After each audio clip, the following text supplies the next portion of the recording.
None of us should be negotiating on the debt ceiling. It should just be lifted.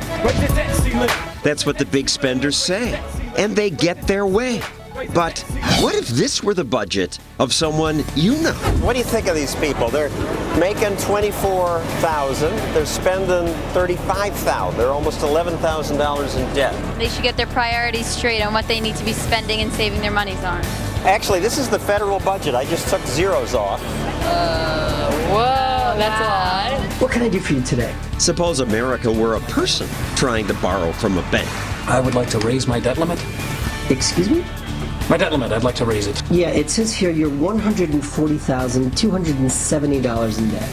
Right. So I figured we should raise that limit to about $170,000.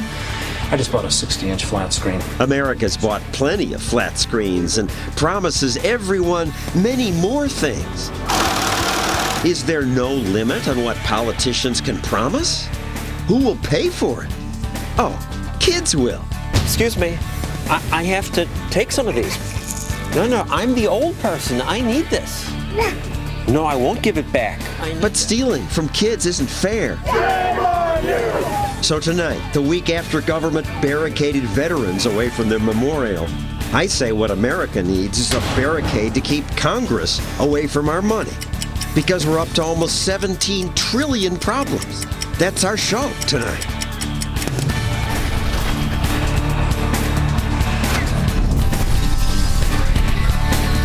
And now, John Stossel. Okay, Congress kicked the can down the road again, but this doesn't address the irresponsible spending that is going to bankrupt us. So tonight, we'll solve America's debt problems. Really, it's not that hard once you stop assuming that what makes America work is government. Our politicians didn't always believe that government was so important, and they used to spend billions less. Would you like the government? This week I was trying to think about how I can illustrate this, and so we built a big goofy chart and took it outside. This is federal spending per person since America began.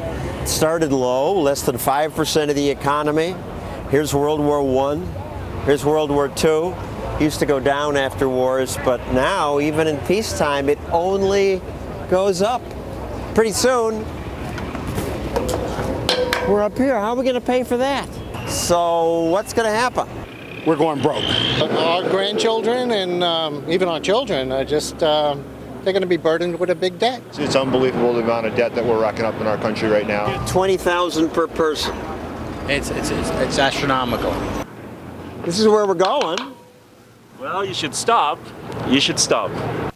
We should, and yet there are some who just have faith that thanks to our brilliant politicians, things will work out. The woman using this scooter believes that.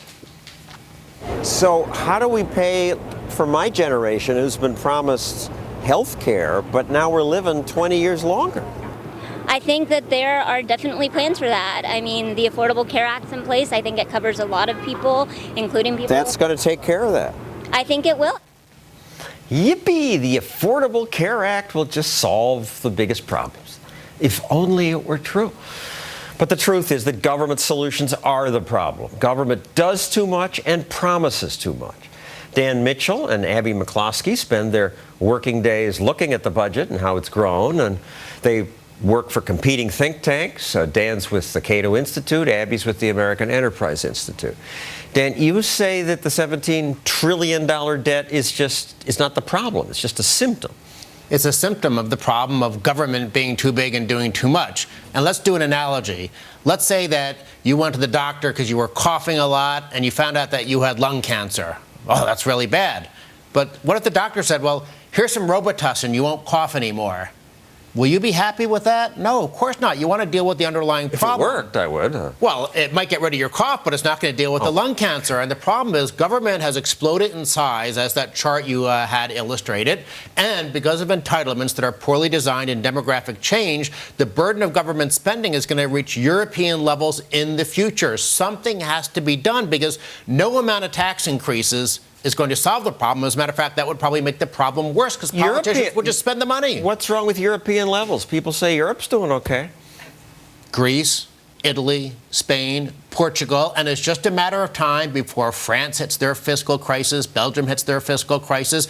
All of the Western world, Japan, of course, is going to blow up, not in Europe, but same problems of politicians promising things they can't deliver and imposing tax burdens that are crippling private sectors. And yet, Abby, all week I heard, and we're going to hear it from Bob Beckel later, the problem is this debt ceiling. They shouldn't have one. It's the uncertainty.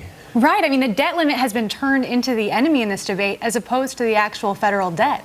And in 25 years, everything we make and buy and consume in this economy, that will all be the same size as a federal debt. And we know from economic research that when a country has that much debt, we have really slow growth, less jobs, people can't retire. It's a real problem. Today, the president said, stop treating government like an enemy. People will stop treating government like the enemy when the government stops stealing from us. And I'll stop regarding it as an enemy when it stops spending $3+ trillion. It's hilarious to go back in time and look how responsible Senator Obama was when he ran for president. He was upset about how the previous president increased our debt. The way Bush has done it over the last 8 years is to take out a credit card from the Bank of China so that we now have over $9 trillion of debt that we are going to have to pay back. That's irresponsible. It's unpatriotic. Then just 5 years later, Mr. Obama is president, and suddenly the debt isn't the problem, the debt ceiling is the problem. Congress must authorize the Treasury to pay America's bills. This is done with a simple, usually routine vote to raise what's called the debt ceiling. This is important. Raising the debt ceiling is not the same as approving more spending. It's not? I already gave one unfriendly analogy involving lung cancer. Let's do another one. Let's say I'm a drug addict. I'm strung out on heroin. I will feel better in the short run if I inject more heroin. In the long run, though, I'll be better off whether I'm going cold turkey or a methadone clinic or figuring out some way to get from my addiction to being cured. And likewise, we have to figure out how we go from this addiction to government spending, whether it's financed by borrowing or taxes. That is the problem. We have to deal with it. We have too many people in our country who are being trapped by, in effect, the heroin of government dependency. We have all these special interest groups, lobbyists. Washington is one of the most corrupt towns you could imagine. We need to fix that. Where you guys live, and where I don't see people objecting to it. Most people, we do. Well, we heard a lot of people objecting to the fact that the government was shut down and that we were about to default on our debt. But it was shocking we didn't hear more people talking about the $17 trillion of debt we see. And the debt limit is one of the few times during the congressional calendar that politicians have to come together and fess up to all the free lunches they've been giving out and say, actually, this costs a lot of money, and guess who gets to pay for it? But then we're doomed if nobody cares. Well, people care. We saw the Tea Party care and, throw a wrench in this debate. Sliver of the electorate. It's a sliver of the electorate, but they have managed to capture the public debate and refocusing our attention to the debt. Now, their efforts in this last time were far from successful. I think a lot of people are disappointed about the deal we reached, but at least we're talking about the debt. And spending, $3.6 trillion is the problem. And I find it fascinating how many politicians will say government doesn't even have a spending problem. Here's Senator Harkin from Iowa. If we're so rich, why are we so broke? Is it a spending problem? No. So it is almost a false argument to say we have a spending problem. We have a budget deficit problem that we have to address. We don't have a spending problem. Last year, President Obama spent 45% more than the tax revenues we got in. That's not some minor budgetary issue. That is an entire mismanagement of federal resources. We have a spending problem. It would be great if we could figure out a way to cap spending. Maybe that's something this joint committee, as part of the debt limit deal, can work on. Good luck with that. And I get angry listening to some of these congressmen speak. It sounds as if they think the world revolves around them and government. Listen to Senator Durbin here talking to the press before this week's agreement. He's so arrogant. People of America have seen this movie several times. The American damsel is tied to the tracks, and the engine is bearing down, and the question is whether or not Congress at the last minute will come to the rescue and save this country. government's going to save the country. I like Senator Durbin's analogy, but what he didn't tell us is that he's driving the train. And all the cars attached to the train are Medicaid, Medicare, food stamps, the military budget, the Department of Transportation. That's what our problem is right now. We have gone so far afield from what our founding fathers wanted in terms of a limited central government bound by the chains of the Constitution. And yet, if you're one of the pushers up on Capitol Hill, which is what Senator Durbin and Senator Harkin and the rest are, they think it's great because they get to buy votes with our money. I'll build on Dan's analogy a little bit. I mean, where is President Obama with this train bearing towards a damsel on the tracks? Instead of rising above the partisan bickering, the congressional gridlock, and acting like the leader of the free world we'd hope our president to be, he's urging the train to go faster. Well, he likes to spend. He always Who doesn't when you don't have to be accountable to who's paying for it? All week I heard that not raising the debt ceiling would be a disaster for America, and that everyone knows that. Philosophically opposed you might be to borrowing money, however distasteful it is to you ideologically. Everybody realizes that as long as we are borrowing money, not raising the debt ceiling, defaulting on our debt would be a very irresponsible thing to do. It would be a disaster for the country. Everybody realizes that. Everybody realizes that. Defaulting on our debt would be a disaster for the country, but that's not what would happen if we didn't increase the debt ceiling. The federal government this fiscal year is projected to collect 12 times as much revenue as is needed to pay interest on the debt. The debt is $300 billion. They collect $300. The debt, they collect the interest trillion. on the debt this year is going to be about $235 billion. Tax revenues are going to be about $3 trillion. Now, I don't have great faith in the competence of the federal government, but even I think that with $3 trillion, they could somehow figure out how to prioritize their spending so that they paid the $235 billion of interest on the debt so we didn't default. Would it be messy? Would it be a hassle? Yes, of course it would be. But this whole notion that we would default without an increase in the debt ceiling was either dishonest or ignorant. And finally, I want to point out that people on the street didn't know what to cut when I said, they said, yes, we should cut. People had no idea what to cut. So what would you cut? What would I cut? What would I cut? That's a tough question. So what would you cut? I would have to put some thought into it and see the choices, I guess. I don't know, to tell you the truth. I mean, I don't. They just don't know. We need reforms to entitlements for this country to be sustainable. And I would also recommend having some sort of cap on federal spending so we can actually have a real conversation about what size should the federal government be. All we need to do is limit government so it grows at the rate of inflation and we balance the budget in 5 years. I would like genuine cuts, but simply slowing down the growth of government will get us where we need to be over time. Good luck with that. Thank you, Dan. Abby, if you'd like to keep this conversation going, go to Facebook or Twitter and use this hashtag over here, maxed out, to let people know what you think. Coming up, there's nothing funny about our $17 trillion debt, but some Hollywood movie makers did find a way to make me laugh about it. What can I do for you today? I would like to raise my debt limit. Excuse me? My debt limit, I'd like to raise it.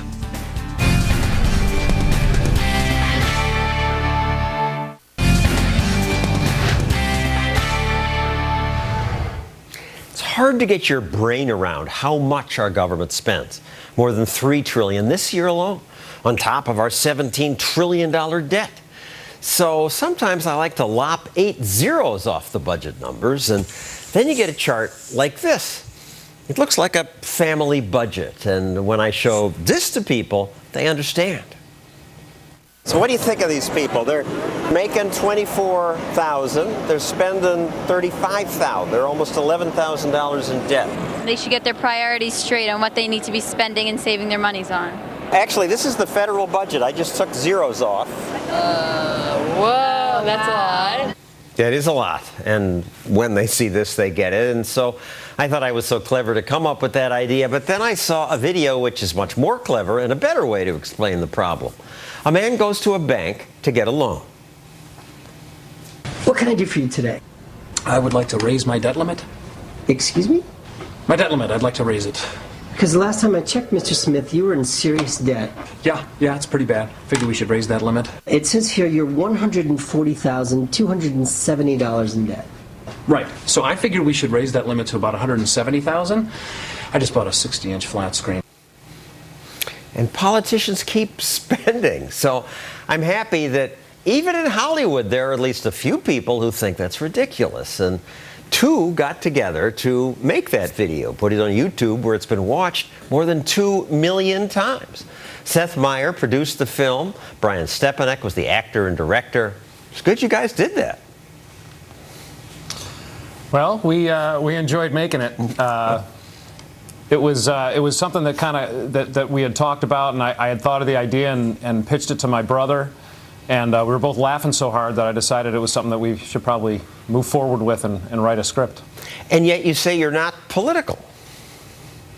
Well, we just thought it was a universal theme that really, if we could lop off all the zeros, show it to a typical family, they could all get it. And it was amazing how quickly people kind of picked this up. I mean, we made this video 2 years ago, and it seems like it's just timeless because every time this topic comes up, we get a surge of hits and views, and people keep commenting about it now. And of course, you found it, and we appreciate the feedback.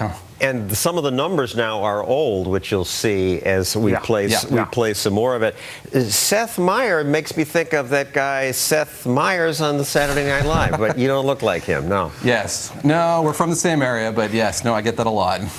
All right, so you made G.I. Joe 2 and Smurfs 2. You have a different... Just take the credit, man. Take the credit. Yes, I am Seth Meyers. Back to your movie. The bank officer asked the kind of question that a loan officer would ask. Do you have some new income that I don't know about? No, I'm still making about 21 grand a year. Okay. And are you still spending $38,000 a year? If that's what it says. So you're adding $17,000 a year in debt. Oh, is that what it comes out to? Debt limit going up. Ding. Have you made any cuts in your expenses? Oh, of course, yes. My wife and I cut $380 out of our annual budget. Okay, so you're adding $17,000 a year to your $140,000 in debt, and you cut $380. Well, you say it like that, it makes it not sound like a lot. You don't see how bad this is, do you? I cut my budget by $380. Are you kidding? And the $380 refers to what we supposedly saved at the last budget deal? Right. Yep. Right. I just want to point out how brilliant that bald actor is. The guy is unbelievable. A little bit of a diva, but he's phenomenal. Easy to work with. Yeah. Let's watch the end of your film where the irresponsible consumer and banker find a solution to the loan problem, the same solution America's politicians choose. The borrower brings in his daughter, and she signs the loan papers. Sign there. All right. Our kid's a blessing. I mean, she's got plenty of time to deal with all this, right? Absolutely. Are we all set? You're all set. All right. Let's go, kiddo. We got to meet Mommy at the car store. Thank you, Seth and Brian. I'm glad millions of people watched that, and I hope you raised people's consciousness. Thanks, John, for getting it out there. Next, we look more closely at what the end of their film really means. America does assume our kids will pay our debts. I'm sorry, I need this here. Can I have, we have to pay for my Medicare. It wasn't very nice of you to steal from my sister like that.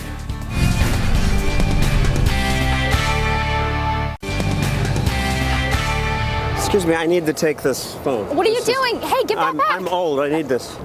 Mr. Dowell, I need this dowel. Stop. I need to take this scooter. Hey, give that back. Taking things from kids is nice for me, but the rest of you have to deal with the debt bomb. Our almost $17 trillion debt's bad enough, but the real bomb is coming. It's coming because people my age rudely refuse to die. And we baby boomers have been trained to believe that we deserve not just Social Security, but the real budget buster, Medicare, which includes all the cool new stuff modern medicine invents. We paid into Social Security and Medicare our whole lives. We're entitled to get our money back. But what my generation doesn't know is that most of us will get back much more than we put in. And this is unsustainable. And to try to pay for it, we commit generational theft. We older people basically steal from young people. People like Ramesh Ponnuru. He writes about these issues for the National Review. So you're not that young, but you're going to have to pay for me. That seems to be the plan. And, you know, people younger than me are going to have to pay for me. That's what this system amounts to. It's a kind of generational chain letter. And that was what it was supposed to be when FDR set it up. What's wrong with that? Well, the problem is that it's just fiscally unsustainable to keep promising each generation they're going to get more and more money, especially as the length of the average life is getting longer and the number of kids people are having is getting smaller, so that you've got to support people for a longer time in retirement and you've got fewer workers who are doing it. People forget that when FDR created Social Security, most people didn't even live to age 65. That's right. You know, it's one of those things that is part of our welfare state that has not been modernized and updated to keep account of changing times. So some people say just raise taxes. Well, you know, if you raise taxes, you're hurting the economy, and thus that's just another kind of generational theft because you're leaving a smaller economy to the future. But you're also not going to be able to raise taxes enough to make up for this shortfall. It is a huge shortfall.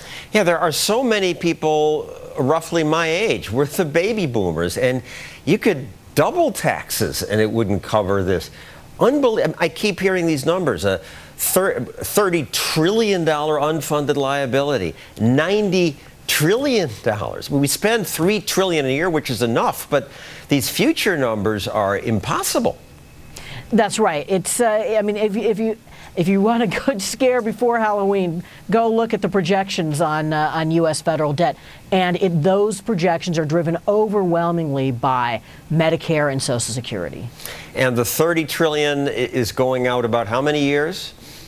You know, I forget which one, which numbers go with which, because the fact is nobody really knows. We don't know what healthcare costs are going to be like in the future. We don't know what miraculous but expensive new medicines there are going to be, but we do know that on the current system, the federal government is supposed to pay for it all. Well, at least some people I talked to outside the studio were aware that young people will have to suffer to give money to people like me. How are we going to pay for that? I don't think we're going to be able to pay for it. It looks like we're going to have to leave it to the next generation again. We're going to have high inflation, high prices, shortages. The real problem is entitlements. That's you two and me paying for our health care. Right. That's right. So you want to give some of your Medicare back? No, not really. Right now, this is kind of generational theft. It means you and I are stealing from these kids. It's like, I'm sorry, I need this here. Can I have, you know, we have to pay for my Medicare. I don't like it. It wasn't very nice of you to steal from my sister like that. So they don't like it, but they don't vote. And even when they come to voting age, we older people are much more likely to vote. I don't see how this is going to end well. Well, that's right. I mean, the good news is that we can make adjustments that are modest starting now. The bad news, and then, well, for example, we could make Social Security benefits not rise over time, you know, so that somebody who retires 20 years from now, they should get the same benefit level that somebody who retires today. Right now, the law says they're going to get a much bigger benefit. That would be great if we could afford it. We can't. That's the sort of adjustment you can make now so you don't have to make a sudden change when you're out of money. The problem is exactly what you said. Older voters, whether they're Republicans, whether they're Democrats, whether they're something else, they don't want to make that sacrifice, partly because they have been told they're just getting their own money back, even though that's not true. They're getting back a lot more than they put in. And we older people are also richer. The median net worth of somebody over 65 is $170,000. Median net worth of someone under 35, $3,500. Warren Buffett gets Social Security and Medicare benefits. It's part of the perversity of this system that so much of it is redistributing money to people who are wealthier. Thank you, Ramesh. Coming up, I'll fight with a famous Democrat, Bob Beckel, who says, well, he says what this singer says. Raise the debt ceiling, raise the debt ceiling, raise the debt ceiling, raise the debt ceiling, raise the debt ceiling, raise the debt ceiling, raise the debt ceiling, raise the debt ceiling, 14 trillion in debt, but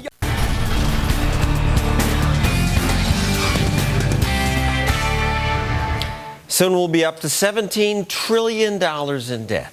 It's hard to get my brain around that, but it helps to look at our debt over time.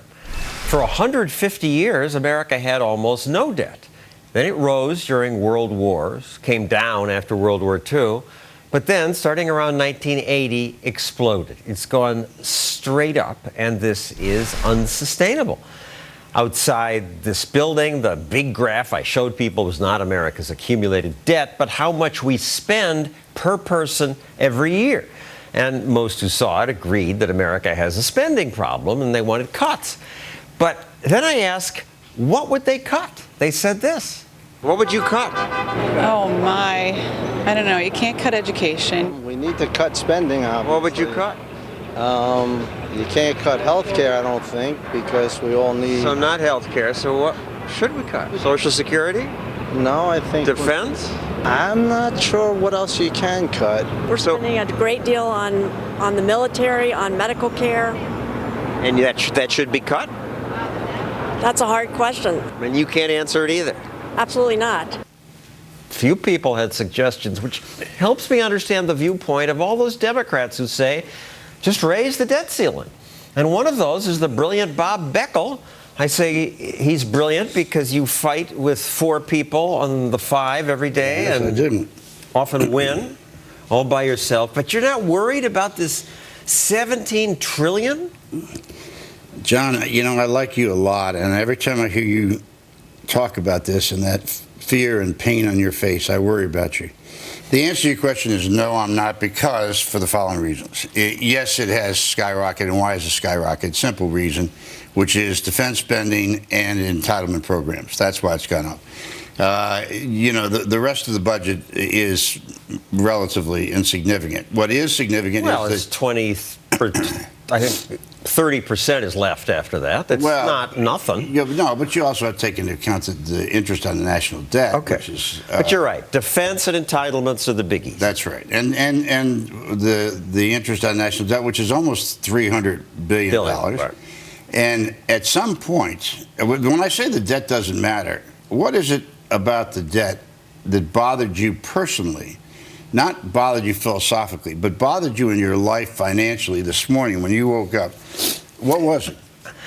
Well, I thought about that $300 billion, and there are 300 million people in the country, and fewer than half pay taxes. So it's costing me a couple thou every year. In my bracket, probably 10 thou a year. Okay, so you thought about the cost of your own personal tax liability. And how it's going to hurt my kids, because they'll have fewer opportunities, because they have to pay for that. Let me try to take you another way. This is assuming the projections on debt are always assuming the status quo, that nothing's going to change. Now, is there a reason to believe that that's not a bad thing to think, that they're not going to change things? Yes, except that for this. At some point, the interest on the national debt is going to begin to intrude on programs where you can't spend any money that both Democrats and Republicans like. Where can you cut out of the deficit that these people you interviewed didn't mention? Certainly the Defense Department. We spend more money for defense in this country than all other countries in the world combined. We agree, but that's not enough. No, what we ought to do is means test Medicare, because it's out of control. You agreed? Absolutely. Any Democratic politicians who would propose that? They're coming there because here, I've talked to them about this, and I get down to this point. Boys and girls, I go to talk to their caucuses. They always want somebody to beat up on who's outside, so I go. And I point out to them that when you keep paying interest like this, at some point, whether it's a farm program or it's a Head Start or Meals on Wheels, something's got to give, because you're not going to have enough money. And what's going to get you guys to finally get this through your thick heads, that you've got to do something about this, is when the interest on the national debt, forget the rest of it, we can pay the interest on the national debt, $300 billion, $400 billion, but at a cost from something else. So I would say, means test medical care or Medicare. I would say that you redo the formula on Social Security. Social Security was never meant to be a retirement program. I think if you go back and look at the debate about Social Security, it was meant to be insurance. Insurance. That's what it was for the meant few to be. people who live past 65. That's right. And of course, the life expectancy is now increased to what, almost 80. So you'll raise the retirement age? I would certainly raise the retirement age. I would certainly raise the what do we pay now? 112,000 up to the first 112,000 for Social Security. I think that should go 150 to 200. So take some money away from you. That's that's right. I think we can afford that. But the Medicare thing, I mean, I can't for the life of me understand why we're spending this much money on people who are wealthy living in Florida, and we pay them these huge medical payments to take care of them when 85% of the medical payments for people occur in the last 5 years of their life. I'm delighted to hear a Democrat talking about any cuts these days. We're out of time, but thank you, Bob Beckel. Let's continue this another time. Let's do it. Coming up, next time we run out of money, would default really be so bad? Wouldn't you rather stiff the Chinese and some rich bankers who hold government bonds rather than the American people? What would defaulting on our debt mean? That's next.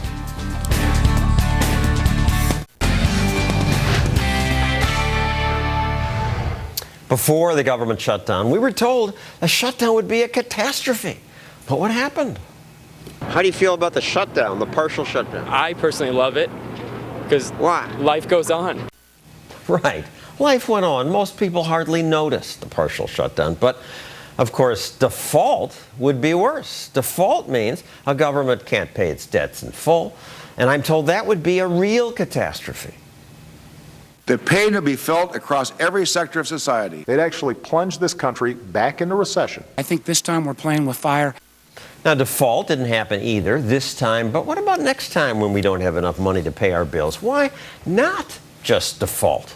Wouldn't you rather just stiff the Chinese or those bankers that hold bonds rather than not pay Social Security or the military? I would.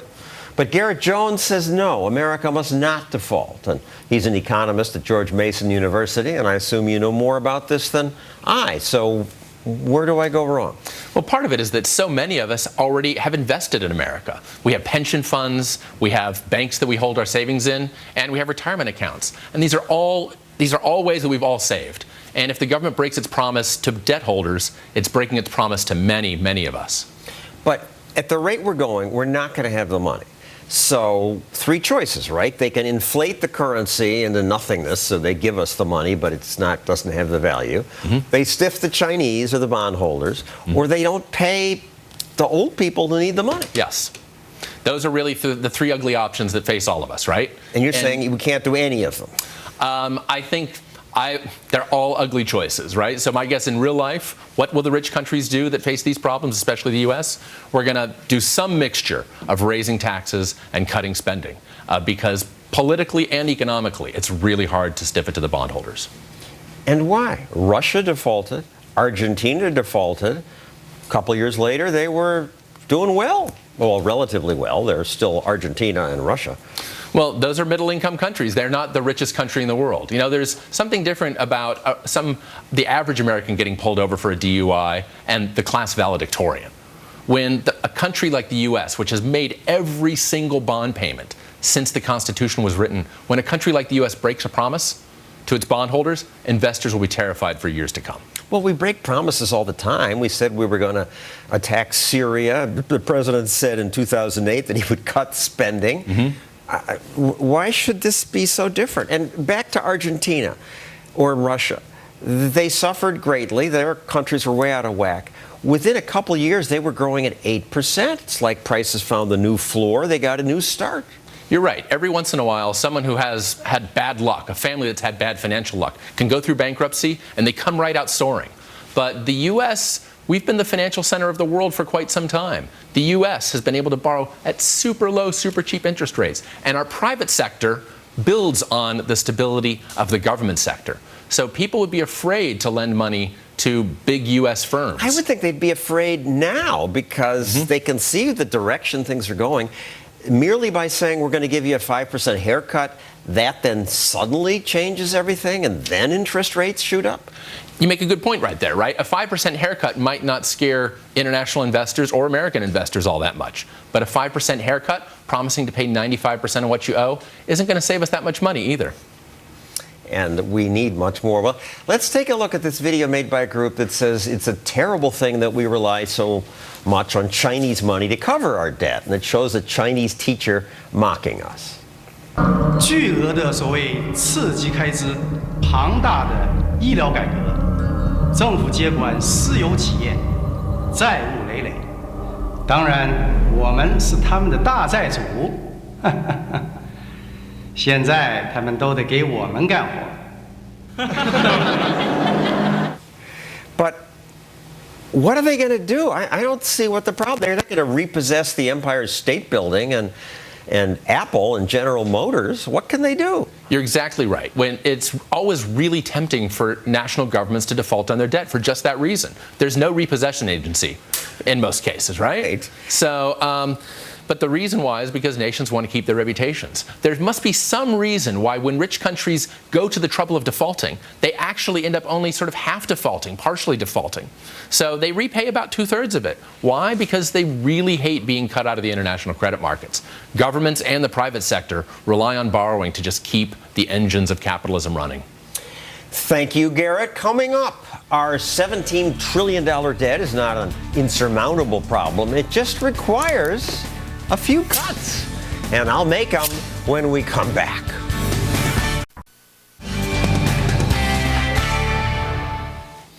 This week, Congress kicked the can down the road again. But in a few months, we'll be up against the next so-called debt limit. Congress created those limits because politicians thought it might put a ceiling on how much government spent. But it didn't. Or maybe it slowed things down a little bit. But now we're about to pass $17 trillion in debt. And soon, according to promises made to my age group, handouts and debt payments will eat the whole economy. At this rate, disaster is coming. Yet the attitude of many is captured nicely by the performer in that Reason TV video we've been playing. Raise the debt ceiling, raise the debt ceiling, raise the debt ceiling. None of us should be negotiating on the debt ceiling. It should just be lifted. Raise the debt ceiling. So Congress did, again. The only good news is that this time, thanks to some Republican pushback, big government is finally part of the debate.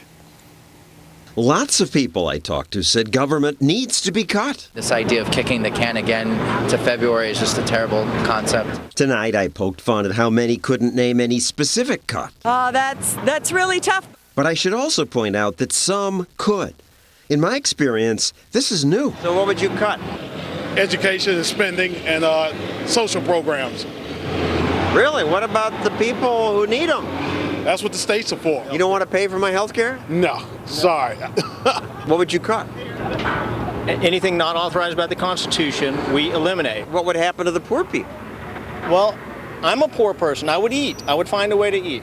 This woman borrowed $250,000 to pay for law school. Would you like the government to stop giving loans like that so we don't go broke? I think the government makes it a little too easy for individuals to obtain loans. It was too easy for you to get the loan? It was way too easy. Way too easy. No questions asked. Here's $50K. Enjoy it. Government shouldn't dominate the student loan business. Government spends an insane amount of money on harmful things. I nominate Nancy Pelosi for Ridiculous Politician of the Month for saying this when asked, well, won't Democrats negotiate cuts? So why now? Because the cupboard is there. There's no more cuts to make. They spend almost $4 trillion and the cupboard's bare? This is nuts. Central planners think without big government, planes will crash, trains, parks, and Big Bird will disappear. But none of it's true.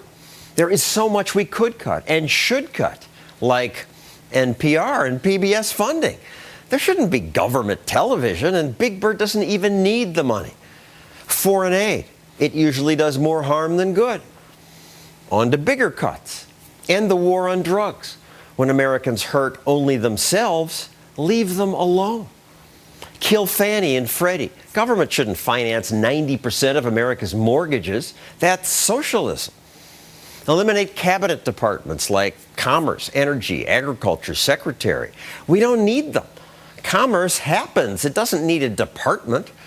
Education's a local responsibility. The Fed spending $100 billion a year didn't raise test scores one bit. Finally, the three biggest programs. First, defense. We are not safer when we try to police the world. We could cut military spending by hundreds of billions if we limited the military's mission to its intended role, protecting Americans. And finally, Social Security and Medicare. We have to do things like raise the retirement age and turn Medicare into an insurance plan that's self-sustaining. That means if I want the latest and fancy medicine, I have to pay for it myself. There's much more that could be cut. At downsizinggovernment.org, Cato Institute analysts detail hundreds of ideas. And in No They Can't, there's a chapter where I cut all the way to a fat budget surplus. But to save America from bankruptcy, we don't even need to make all those cuts. We could grow our way out of debt if Congress simply froze spending. They won't do that either. But even if they limited spending growth to 2% per year, we'd balance the budget in just 3 years. So let's do it. And that's our show. See you next week.